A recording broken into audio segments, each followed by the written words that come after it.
What's up, YouTube? It's me, Courtney, ECPI RN student, currently in term 15, nursing capstone. So it's been a while since I posted, and I typically start all my videos off like that. But I have been, I guess, like I was told tonight at class that we have I forgot that quick. Not senioritis or senior whatever. I don't know. Senior syndrome. Whatever it is. I'm done. So I checked out a while back. Haven't been making videos, posting videos. I've just kind of been trying to get through it because I'm ready to be done. So I want to kind of use this video to combine the current term that I'm in and last term because I didn't get you much information at all about last term. So last term was term 14, Dimensions of Professional Nursing. We had one quiz, which was a paper that we had to write, and then we had 3 tests in the final. The teacher taught straight out of the Leadership ATI book, and then we also had the Leadership ATI, and I passed that with flying colors. I think the entire class passed that. I don't think anybody failed it because the teacher taught straight out of the book, so worked out great. The first 2 weeks of class, the first 2 weeks of the term we had class, and then the last 3 weeks we had sims. So we had 6 sims total, and then we had the winter break during that time, so the term was extended a little, which actually worked out great because that term we had to do our preceptorships. My preceptorships are on the ICU in Centera. I absolutely loved it. I loved everybody there. My preceptor's name was Takara Barrett. She really taught me a lot, and sometimes I feel like when I ask questions that I'm really just genuinely trying to understand, but sometimes I can pick up like people get a little frustrated because I'll ask questions, and it's literally like just I've been in healthcare my entire adult life, so I will ask questions until I understand because that's literally my job. So she never got frustrated with me or the questions that I was asking. If I asked, why did you do this versus that? This is where my head is at. So it was great. A great learning experience. I really got to do a lot of critical thinking. I got to pass meds, of course, med management, manage a lot of drips, titrated up, titrated down. I already told you all about the codes, and I did the compressions, and my goal was to be done with that before the new year, and I was. So like literally the last week, like right after Christmas, my son's dad, they went to see family out of the area, and they were gone for that pretty much that entire week. So with them being gone that entire week, I was like, I had to pound out these hours and get them done, and I only had like 24 hours that I needed to do. So I think one day I did 4. I had taken off work and did 12, and then Takara was actually able to stay, like, I mean, there's plenty of hours available. She was able to stay, she worked 7A to 7P, so she did the 3 to 7. I was there with her for that, and then she picked up 7 to 11, so I could get the rest of my hours in for the week and not have to worry about it anymore. We had 4 journals versus the care plans. A couple videos ago, or a couple terms ago, which would be videos ago, we had to do care plans after all of our clinicals, or you have some that are due every term. And one term, I don't remember which one it was, we did for peds, we did journals instead of care plans because there was just not enough information. And so this term, there's plenty of information that you could get, but focusing more on the experience versus like the paperwork, I'm assuming is the reason why we didn't have to do care plans, but we did have to do journals. We had to do 4 of them. They were actually pretty detailed. So yeah. Excuse me. Some of the other locations to do preceptorships at, they were kind of far away.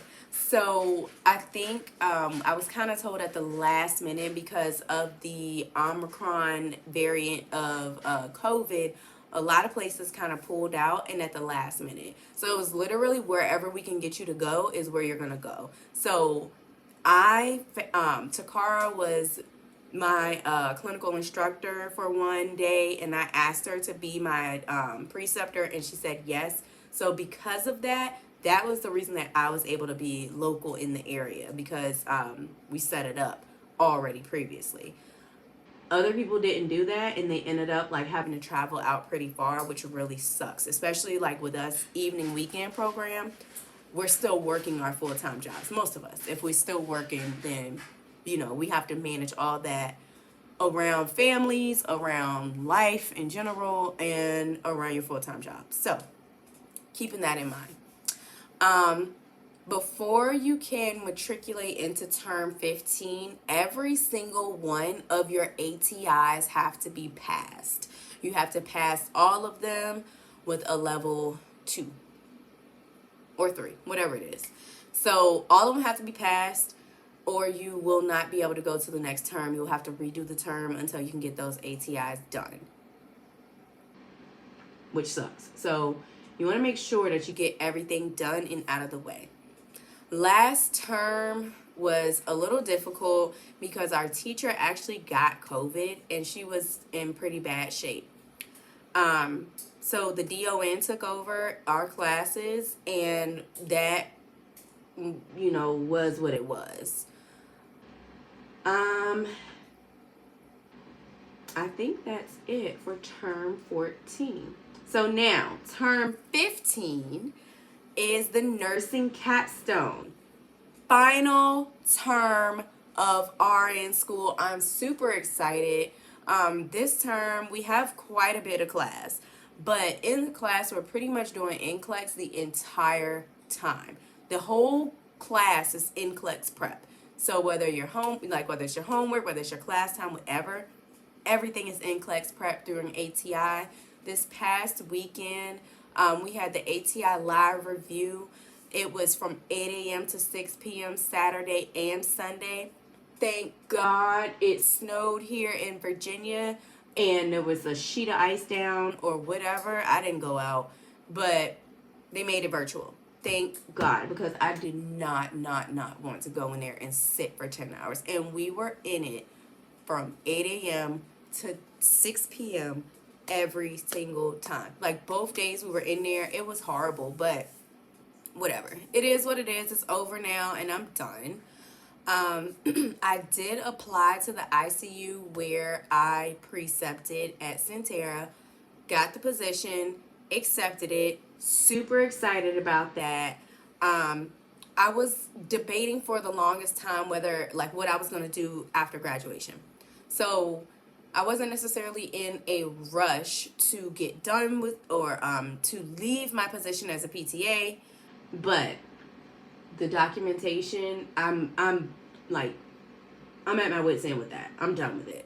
So I will, I'm going to have to talk to my supervisor and see what can be done, because I really don't want to leave the position, but I really am over the documentation. So there's still still up in the air as far as whether I'll be full-time nursing, part-time PT, or whatever, whatever the case is. I don't know, but I'm over the documentation. It has been brutal.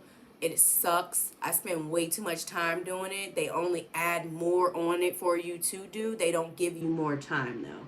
So I'm over it. I mean, like that is enough for me. I actually have a PTA student right now. She's in her clinicals, and so she's been really good. We've been doing this thing together, and that's really been keeping me motivated. And I feel like if I'm going to leave the career field, even if it is from full-time to part-time or full-time to PRN, I want to go out sharing knowledge. I love having students. It doesn't bother me at all. There was some information sent out the other day about the pass rate for the predictor. So this term, term 15, we have to pass the comprehensive predictor with a 70%. Effective May, you will have to pass with a 73%. So keep that in mind for anybody thinking about going to ECPI. It's only 3%, and with this capstone class, I really do, because it forces you to study. So I really do feel pretty good about it. On the ATI website, they give you a percentage that says like the likelihood of you passing the NCLEX. I'm at like 97% right now. So I'm super like just excited about that. I just want to just get it done and over with and out of the way. But that has changed, or that will change come May, from 70% to 73%. And last but not least, pinning ceremony is February 26th. I am super excited about that. My best friend is a nurse practitioner, and she is going to pin me, and my family is going to be there, and I'm just super excited. It's January 31st right now. I can't wait to wake up tomorrow morning and be able to say, I graduate this month. We're less than 30 days out from pinning, and this thing will all be behind me. So, sorry for the length of this video, but I did combine two terms. If you have any questions, comments, concerns, want some knowledge, guidance, whatever, drop them down in the comment section, and I will. Actually, I have way more free time now, so I should be able to get to them. Like, I get alerts on my phone. So, yeah, just let me know. All right, good night.